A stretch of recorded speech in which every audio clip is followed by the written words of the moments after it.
My name is Randy Ellis. In this session on prerequisite material, we'll recall special matrices, in particular special square matrices. The main concepts for this section are, first we'll briefly review a general matrix and its transpose. Then for square matrices we'll review the determinant, which we rarely use, and state the properties that an inverse matrix has. We'll describe what a diagonal matrix is, a triangular matrix, which doesn't come up very often in our work, and an orthogonal matrix, which is a really key concept in linear algebra. I'll also rarely mention a skew-symmetric matrix. So the transpose of a general matrix is, suppose that A is a matrix with m rows and n columns, every entry is real. We denote these entries as A subscripted by ij. So I is the row number and j is the column number. The transpose is a matrix with n rows and m columns, and we'll denote this likewise. If m equals A transpose, then what we do is we'll define or set the ijth entry of m to be the jith entry of our original matrix A. As a linear map, you can think of A as going from a size n coordinate space to a size m coordinate space, and m will reverse this and go from a size m coordinate space to a size n coordinate space. So one way to think of this is that A transpose is mapping the codomain of A to the domain of A. Now, for the rest of this session, we'll consider only square matrices, and we'll represent them as having m rows, m columns, all real entries. We'll only very occasionally use the determinant, which for a 2 by 2 matrix is defined as the product of this diagonal minus the product of the off diagonal, and as entries it's represented this way. For a larger matrix, you can find a recursive formula in most textbooks or other online resources. We say a matrix is singular when its determinant is 0. If the determinant is non-zero, we call the matrix non-singular. And for a non-singular matrix, that has to be square of course, A inverse is the matrix. We write it as A to the power minus 1, so that A inverse A equals AA inverse equals the identity matrix. So you can think of A inverse as reversing or canceling the map that is encoded in the square matrix A. A triangular matrix is a square matrix that has particular properties. We'll consider two square matrices, each one having m rows and n columns. We'll call one, and real entries, we'll call one R and we'll call one L. An upper triangular matrix, R, the symbol R comes from right, which is an alternative term for an upper triangular matrix. This is one where the row index exceeds the column index, means that the entry is 0. For example, if you have a 2 by 2 matrix, that means entry 2, 1, where 2 is greater than 1, means that that entry is 0. For a 3 by 3 matrix, entry 2, 1 will be 0, entry 3, 1 will be 0, and entry 3, 2 will be 0. All of the other ones are potentially non-zero. We'll call a matrix strictly upper or unit upper if every diagonal entry is 1. One property of upper triangular matrices is that if R1 and R2 are upper triangular, so is the product R1, R2.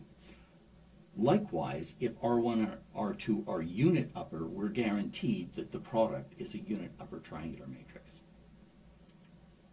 A lower triangular matrix we'll represent as L, and here we've reversed the sense. So now if the column index exceeds the row index, then the entry is 0.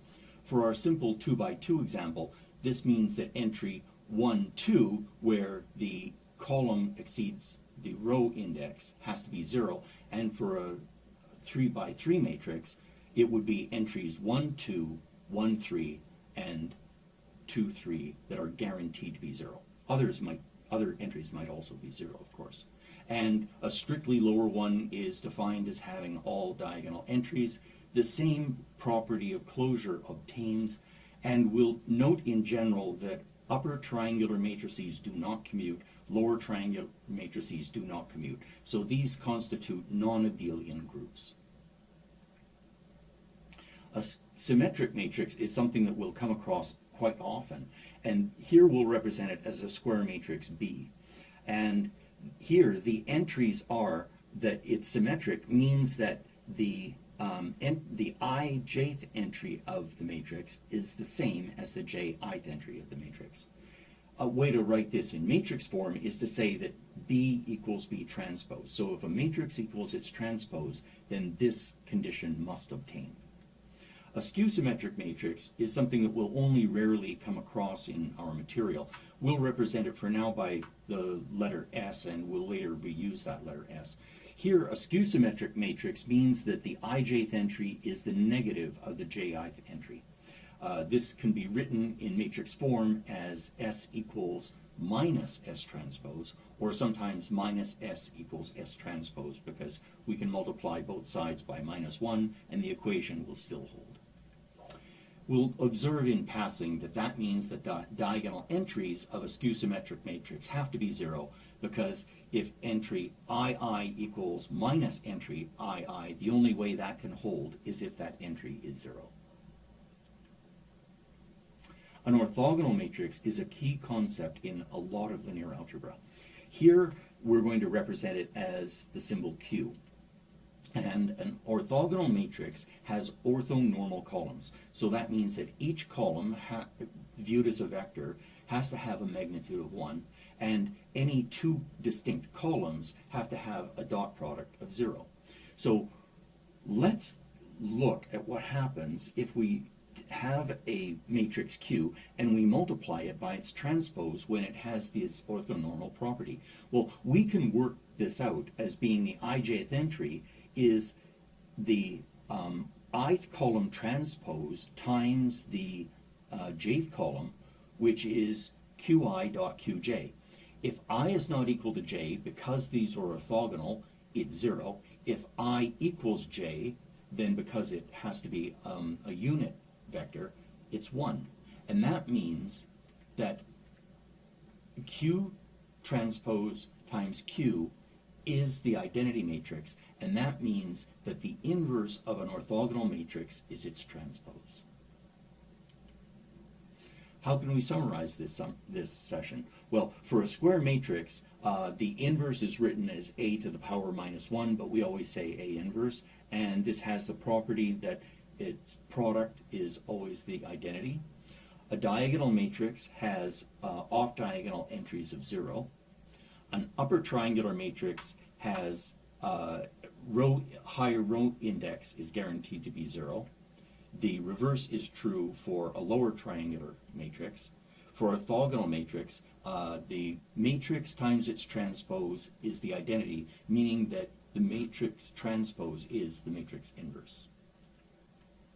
And we'll just observe in passing that that means that the columns of Q constitute an orthonormal basis for the coordinate space of size M.